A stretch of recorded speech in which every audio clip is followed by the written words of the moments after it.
দুধ ফেটে যাওয়ার কারণে দুধ চিতল পিঠা বানিয়ে খেতে পারছেন না, তাহলে এই ভিডিওটা আপনার জন্য। আমি আজকে এমন সব টিপস দেখাবো যেগুলো ফলো করলে আপনারা খুব সহজে বাসায় দুধ চিতল পিঠা তৈরি করে খেতে পারবেন। দুধ একটুও ফাটবে না, পিঠাও খুব নরম হবে, খুবই সুস্বাদু হবে এবং পিঠার রসটাও খুব গাঢ় হবে। আমি ছোটোবেলা থেকে যেভাবে দেখে আসছি এই পিঠার রেসিপিটা আমি আপনাদের সাথে সেভাবে তৈরি করে দেখাবো। আশা করি আপনাদের কাছে ভালো লাগবে। আপনারা সহজেই ঘরে খুব সুন্দর করে এই পিঠাটা বানিয়ে ফেলতে পারবেন। আর চিতল পিঠার রেসিপিটা অলরেডি আমার চ্যানেলে দেওয়া হয়ে গেছে, আপনারা দেখে নিতে পারেন চিতল পিঠা পারফেক্ট রেসিপিটা, কিভাবে চিতল পিঠা ফুলকো ও নরম হবে, জালিদার হবে। আমার চ্যানেলে অবশ্যই চিতল পিঠা রেসিপিটা দেখে নেবেন। এখানে আমি এখন গরম গরম চিতল পিঠা বানাচ্ছি। চিতল পিঠাগুলো বানিয়ে নিতে নিতে আমি আরেক পাশে আরেক চুলায় পিঠার শিরাটা তৈরি করে নেব। এখানে আমি গরম পানিতে গরম মশলা দিয়ে দিয়েছি, তেজপাতা, এলাচ, দারুচিনি, লবঙ্গ। এখন আমি এখানে গুড় দিয়ে দিচ্ছি। গুড়টা আপনারা পছন্দ অনুযায়ী দিতে পারেন, যে যেরকম গুড় খেতে পছন্দ করেন। গুড় দিয়ে অনেকক্ষণ জাল করে নিতে হবে।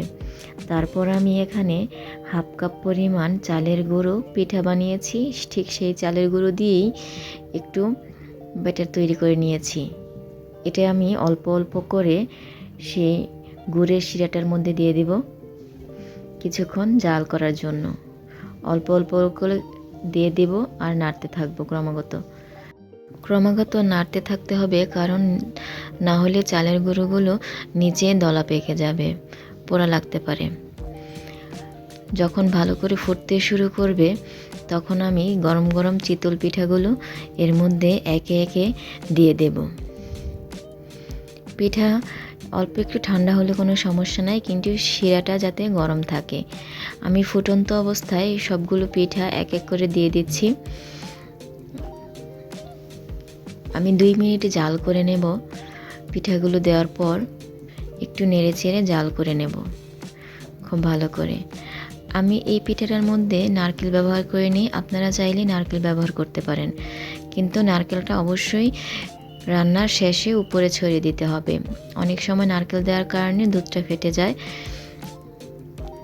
এখানে আমার পিঠাটা প্রায় হয়ে এসেছে, আমি একটু পরে চুলাটা অফ করে দেব। আরেকটা কথা আপনাদের বলে রাখি, আমার এরকম সহজ ঘরোয়া রান্না যদি আপনাদের ভালো লাগে তাহলে অবশ্যই আমার চ্যানেলে সাবস্ক্রাইব করে আমার পাশে থাকবেন। আমার পিঠাটা তৈরি হয়ে গেছে, এখন চুলা বন্ধ করে দিয়েছি। এখানে আমি দুধ নিয়েছি জাল করে, 2 লিটার দুধকে 1 লিটার করে নিয়েছি। এখন চুলা বন্ধ অবস্থায় 20 মিনিট পর আমি এই দুধটা ঠান্ডা অবস্থায় দিয়ে দেব। ঠান্ডা অবস্থায় দিলে দুধটা ফেটে যাওয়ার সম্ভাবনা থাকে না। আপনারা আমার এই টিপসটা ফলো করে দেখবেন, কখনোই দুধ পিঠা ফাটবে না এবং খেতেও সুন্দর লাগবে, দেখতেও সুন্দর লাগবে। হালকা নেড়ে চেড়ে ঢেকে রেখে দেব। আমি সারা রাত ভিজিয়ে রেখেছিলাম সকালে নাস্তা করার জন্য, তো আপনারা চাইলে 4-5 ঘন্টাও ভিজিয়ে রাখতে পারেন, 3 ঘন্টাও ভিজিয়ে রাখতে পারেন ইচ্ছা অনুযায়ী। সকাল হয়ে এসেছে, এখন আমি দেখব আমার পিঠাটা কেমন হয়েছে। দেখতে পাচ্ছেন পিঠাটা খুবই সুন্দর হয়েছে, রসে ভরপুর পিঠা। এক এক করে আমি নামিয়ে নিচ্ছি, ঝোলটাও কিন্তু খুব গাঢ় হয়েছে। এই দুধ চিতল পিঠা এই শীতে একবার না খেলেই নয়। শীতের গুড় দিয়ে এই পিঠাটা বাঙালিদের প্রায় সবার ঘরেই শীতের মধ্যে একবার হলেও তৈরি করা হয়। আপনারা অবশ্যই আমার দেখানো রেসিপিতে বাসায় ট্রাই করে দেখবেন, আপনাদের ভালো লাগবে। আমার কমেন্টসে অবশ্যই জানাবেন কেমন হলো। আমার ভালো লাগলে ভিডিওটি অবশ্যই লাইক করবেন, শেয়ার করে রাখবেন, যাতে আপনারা পরবর্তীতে দেখে বানাতে পারেন, এবং আমার চ্যানেলে সাবস্ক্রাইব করে আমার পাশে থাকবেন, যাতে আরও এরকম সহজ ঘরোয়া রান্না পেতে পারেন। সবাই অনেক ভালো থাকবেন। আল্লাহ হাফেজ।